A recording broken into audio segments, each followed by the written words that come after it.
పితా పుత్ర పవిత్రాత్మ నామమున ఆమేన్.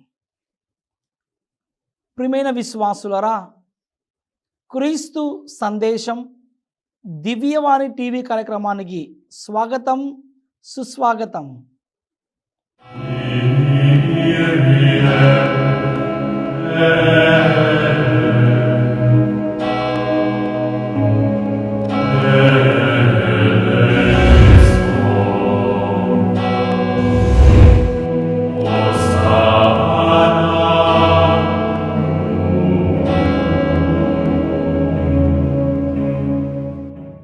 మత్తయి సువార్త 6వ అధ్యాయము 1వ వచనం నుండి 4వ వచనం వరకు ధ్యానం చేసుకుందాం.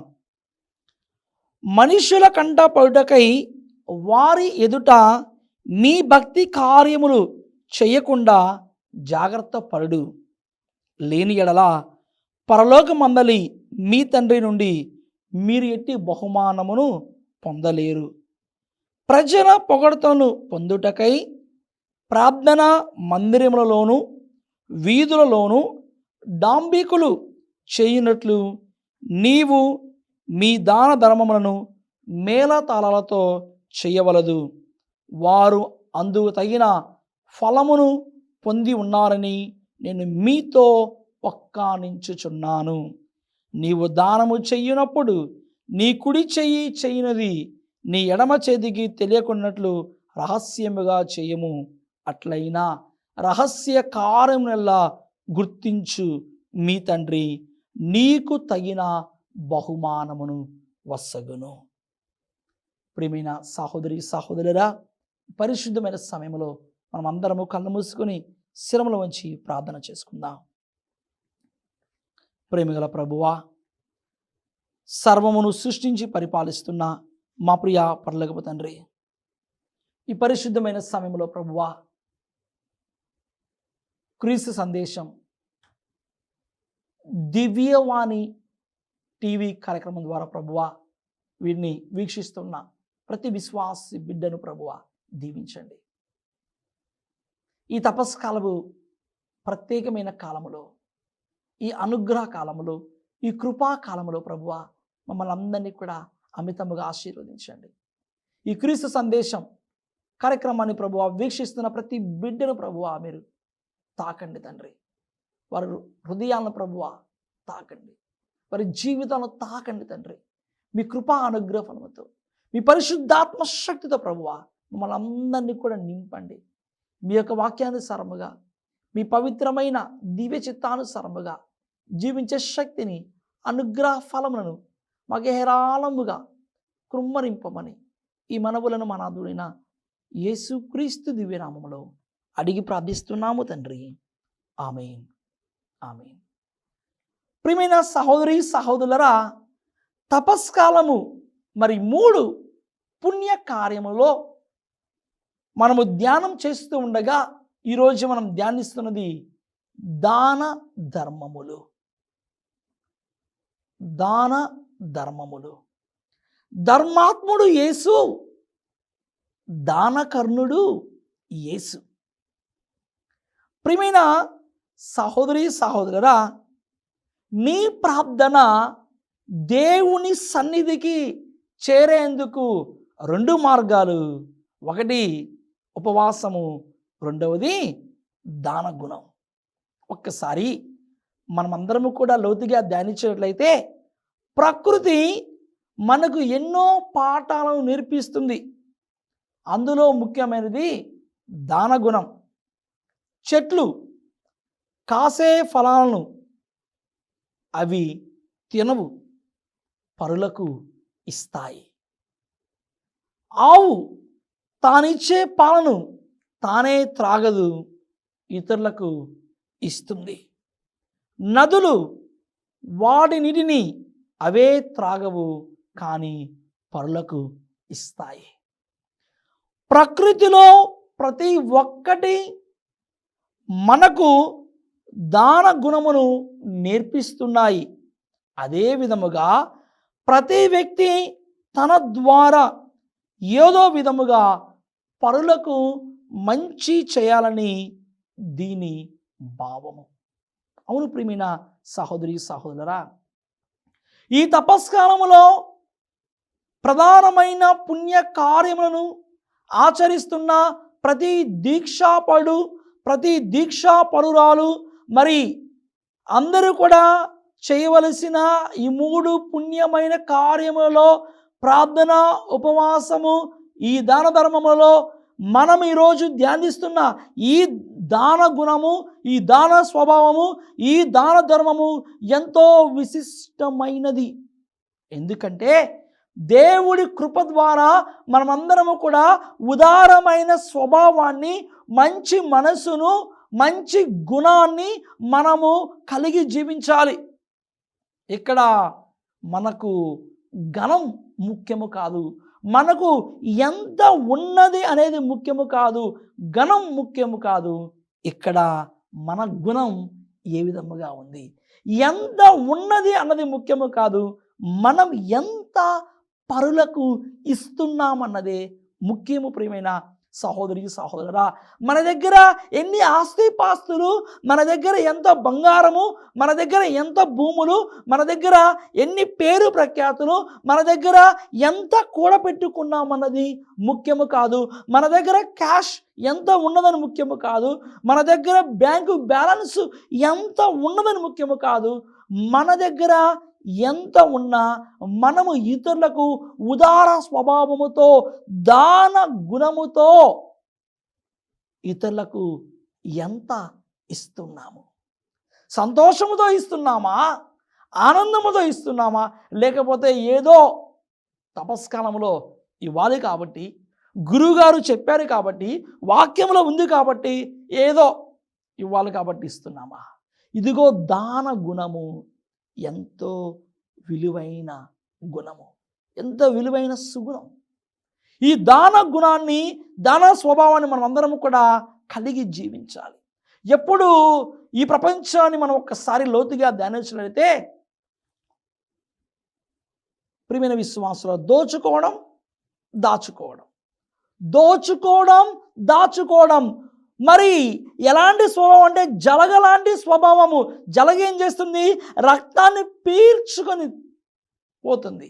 మనం కూడా చాలాసార్లు ఒక జలగ వలె అందింది వరకు మరి పీల్చుకొని పోతుంటాం, దోచుకుంటాం, దాని తర్వాత మళ్ళీ దాచుకుంటూ ఉంటున్నాం. ఒక స్పాంజీ స్వభావము. స్పాంజ్ ఏం చేసింది? పీల్చుకునేది. మనము కూడా ఈరోజు అందినంత వరకు పీల్చుకొని, అందినంత వరకు తీసుకొని, అన్యాయంగానే సరే, అధర్మంగానే సరే మనము తీసుకుంటున్నాం. ఇది తప్పు. ప్రియమైన సహోదరి సహోదరురా, మంచి గుణముతో, మంచి విలువైన సుగుణముతో మనము మనకున్న దానిలో మనం ఇతరులకు పంచాలి. ప్రియమైన దేవుని బిడ్డ, అదే మనము దాన గుణములో నేర్చుకోవలసిన అతి ముఖ్యమైన విషయం. ఈరోజు నా దగ్గర 100 రూపాయలు ఉంటే ఏ విధంగా ఖర్చు చేయాలని మనము ఆలోచిస్తూ ఉండవచ్చు. ఈరోజు నా దగ్గర 100 రూపాయలు ఉంటే దాన్ని ఏ విధంగా ఖర్చు చేయాలని మనము ఆలోచిస్తూ ఉండవచ్చు. కానీ ప్రియమైన దేవుని బిడ్డ, ఈరోజు నా దగ్గర ఒక 100 రూపాయలు ఉంటే ఆ 100 రూపాయల్లో కనీసం ఒక 5 రూపాయలు లేదా 10 రూపాయలను నా పొరుగు వారికి, ఆకలితో అలమటిస్తున్న వారికి, లేకపోతే బట్టలు లేని వాళ్ళకి, లేకపోతే ఏదైనా అవసరం ఉన్న వారికి కొద్దిగైనా సహాయం చేసే మనసు నాకు ఉందా? నేను బాగుంటే చాలు, నా పొట్ట నింపుకుంటే చాలు అని అనుకునే ఈ స్వార్థపూరితమైన ప్రపంచములో యేసుక్రీస్తు ప్రభు ఈ ప్రత్యేకమైన తపస్కాలంలో తెలియజేస్తున్నారు, దాన గుణమును మీరు కలిగి జీవించండి. ఎప్పుడు పోగు చేసుకోవడం కాదు, ఎప్పుడు కూడబెట్టుకోవడం కాదు, అంతా నాకే కావాలి అనుకోవడం కాదు. అప్పుడప్పుడు ఇతరులకు కూడా మనము పంచే గుణాన్ని, ఇతరులకు పంచే స్వభావాన్ని మనమందరము కూడా కలిగి జీవించాలి. ప్రియమైన సహోదరి సహోదరులారా, తోబితు గ్రంథము 12వ అధ్యాయము 9వ వచనం చూస్తున్నాము. దానము చేయడం వలన అది మేము మృత్యువు నుండి కాపాడును, దానము మీ పాపములను కడిగివేయును, దానము వలన మీరు దీర్ఘాయుష్మంతులగుదురు. అవును ప్రియమైన సహోదరి సహోదరులారా, ఇంకా మనం లోతుగా ధ్యానం చేసుకున్నట్లయితే చాలా వరకు మన యొక్క బుద్ధి, మన యొక్క ఆలోచన విధానము ఏ విధముగా ఉంటుందంటే ప్రియమైన సహోదరి సహోదరులారా, ఇది ఒక ఉదాహరణ మాత్రమే. చాలా వరకు మన బుద్ధి ఏ విధంగా ఉంటుందంటే, దేవుని సన్నిధికి వచ్చిన నేను నా జేబులో నుంచి తీయగానే, నా జేబులో నుంచి దేవుని సన్నిధిలో హుండీ వద్ద నా చెయ్యి ఒక 10 రూపాయలతో ఆగిపోతుందేమో, నా చెయ్యి ఒక 50 రూపాయల నోటుతో ఆగిపోతుందేమో, లేకపోతే నా చెయ్యి ఒక 100 రూపాయల నోటుతో ఆగిపోతుందేమో. అదే నేను అమ్యూజ్మెంట్ పార్క్కి వెళ్ళినప్పుడు, అదే నేను పెద్ద షాపింగ్ కాంప్లెక్స్కి వెళ్ళినప్పుడు, అదే నేను బయట సినిమా థియేటర్కి వెళ్ళినప్పుడు, అదే నేను బయట వేరే పని మీద వెళ్ళినప్పుడు నా జేబులో నుంచి 500 రూపాయల నోటు బయటికి వస్తుందేమో, నా జేబులో నుంచి 200 రూపాయల నోటు బయటికి వస్తుందేమో. ఆలోచించు. దేవుని సన్నిధికి వచ్చిన నేను నా జేబులో నుంచి ఉండి దగ్గర రాగానే 10 రూపాయలతో ఆపివేస్తున్నానా, 20 రూపాయలతో ఆపివేస్తున్నానా? అదే నేను బయటికి వెళ్ళినప్పుడు నా జేబులో నుంచి 500 రూపాయల నోటు తీసి ఖర్చు పెడుతున్నానా? ఇది ఒక ఉదాహరణ మాత్రమే. ప్రియమైన దేవుని బిడ్డ, నేను బయట ఆఫీస్కి వెళ్ళినప్పుడు నా ఆఫీసులో ఫైల్ ముందుకు వెళ్ళాలంటే గిఫ్ట్ పరంగా నా పై అధికారికి నేను డబ్బులు ఎక్కువ ఇస్తూ ఉండవచ్చు. కానీ దేవుని సన్నిధికి వచ్చిన నీవు దేవుని కృపను పొందుకోవాలంటే, దేవుని ఆశీర్వాదం పొందుకోవాలంటే, దేవుని దీవెన పొందుకోవాలంటే, దేవుడు తన ఉచిత అనుగ్రహ బలముతో తన కృపను నీ మీద ప్రసాదిస్తూ ఉన్నారు. చూడు, దాన గుణములో ఉన్న మరి గొప్ప గుణాన్ని ప్రభువు మనకు తెలియజేస్తూ, మనము ఏ విధముగా ఇతరులకు దానము చేయాలో ఇంకా మనం లోతుగా ధ్యానం చేసుకుందాం. క్రీస్తు సందేశం కార్యక్రమంలో ఒక చిన్న విరామం తీసుకుందాం.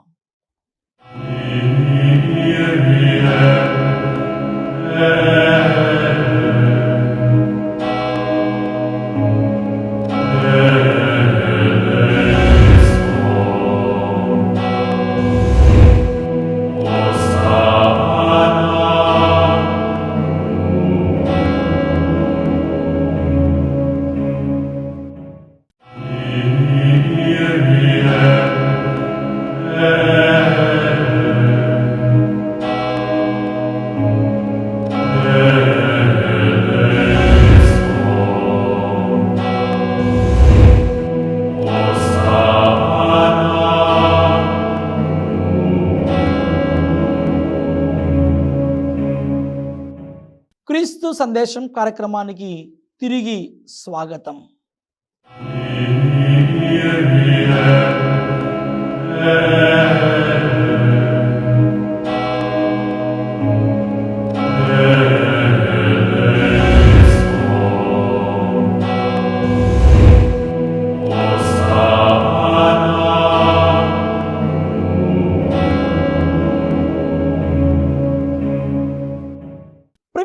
సహోదరి సహోదరులరా, మరి భారతీయ సాంప్రదాయంలో చాలా దానాలు మనం చూస్తున్నాం.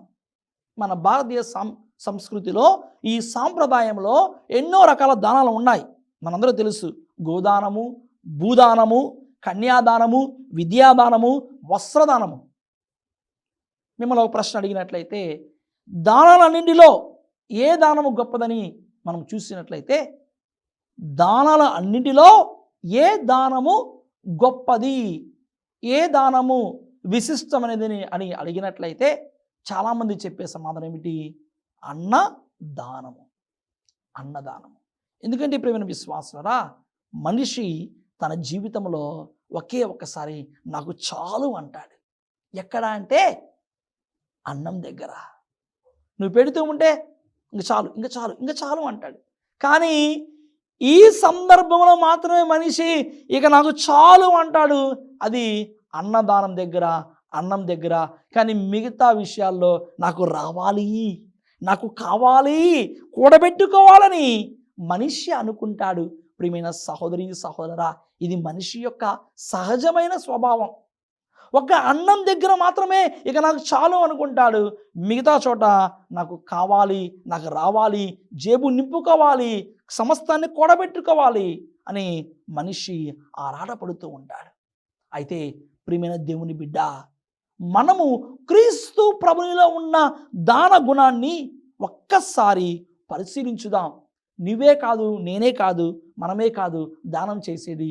యేసుక్రీస్తు ప్రభువు కూడా ఒక ధర్మాత్ముడుగా ఉంటూ, ఒక దానకరుణుడుగా ఉంటూ యేసయ్య కూడా దానం చేశారండి. ఏమిటి ఆ దానం? ధ్యానం చేసుకుందాం.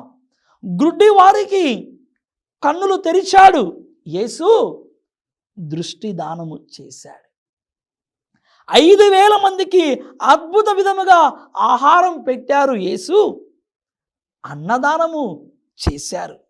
యేసును సిలువ కొట్టిన సైనికులు ఆయన వస్త్రానికై చీట్లు వేసుకున్నారు, అక్కడ వస్త్రదానము చేశారు యేసు. సిలువ మీద చిందిన రక్తము ద్వారా రక్షింపబడినాము మనము, రక్తదానము చేశారు యేసు. చనిపోయిన లాజరును సజీవముగా లేపారు యేసు, ప్రాణదానము చేశారు యేసు.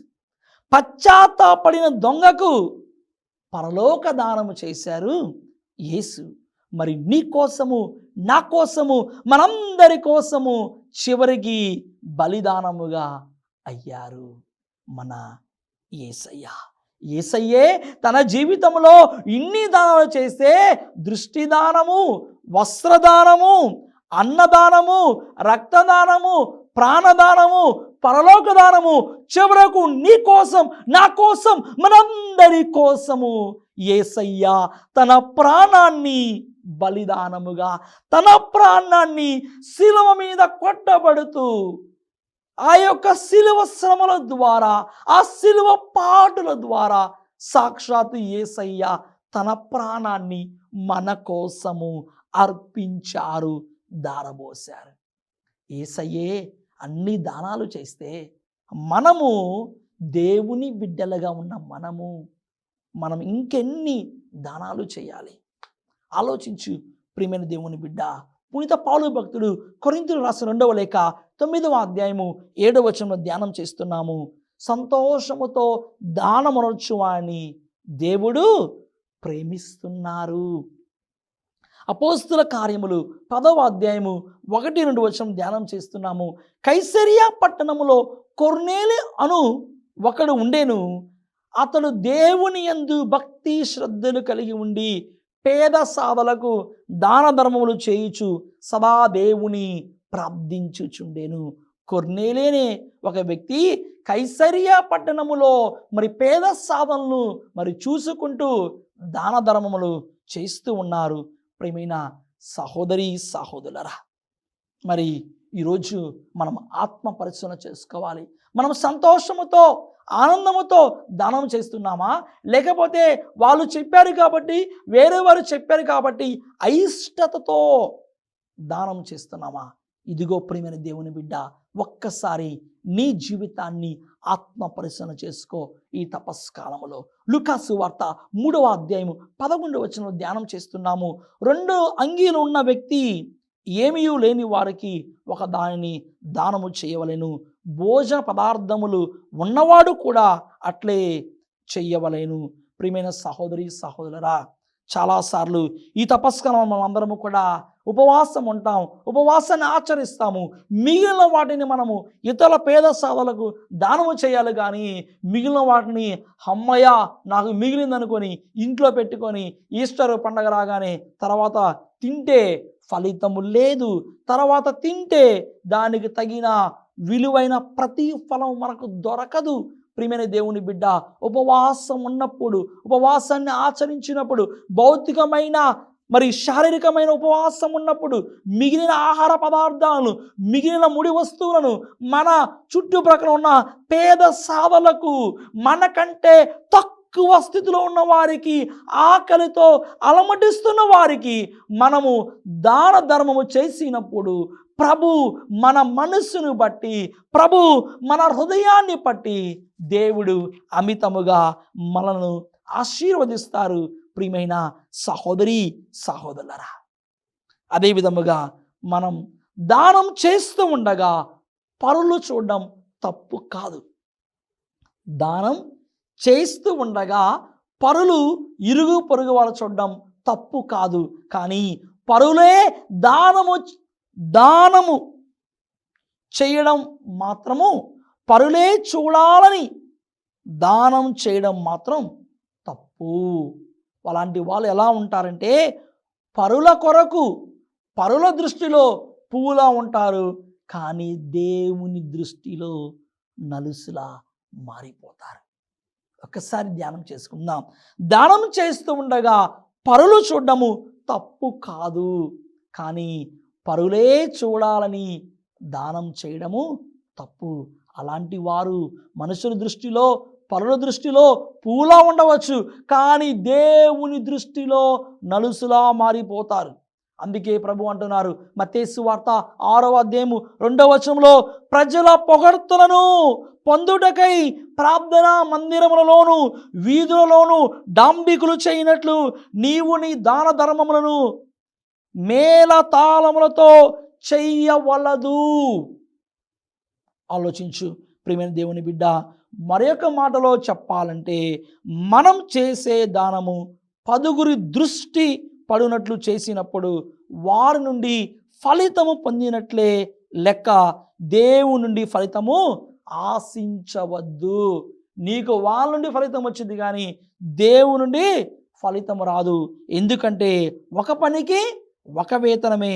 మనుషుల నుండి పొగడ్తలు కావాలా, లేకపోతే దేవుని నుండి నీకు ఆశీర్వాదం కావాలా? మనుషుల నుండి పొగడ్తలు కావాలంటే ఈరోజు దేవుని ఆశీర్వాదము నువ్వు వదులుకోవాలి. నాకు మనుషుని పొగడ్తలు వద్దు అనుకుంటే ఈరోజు దేవుని నీకు ఆశీర్వాదము అమితముగా, దేవుని నీకు ఆశీర్వాదము అపారముగా, విస్తారముగా నీకు దొరుకుతుంది. ప్రియమైన సహోదరి సహోదరులారా, ఇతరుల నుండి ఏ ఘనతను, మహిమను నీవు ఆశింపవద్దు. ఎందుకంటే మన దాన ధర్మ క్రియల ద్వారా మనమందరము కూడా దేవుని మహిమపరచాలి.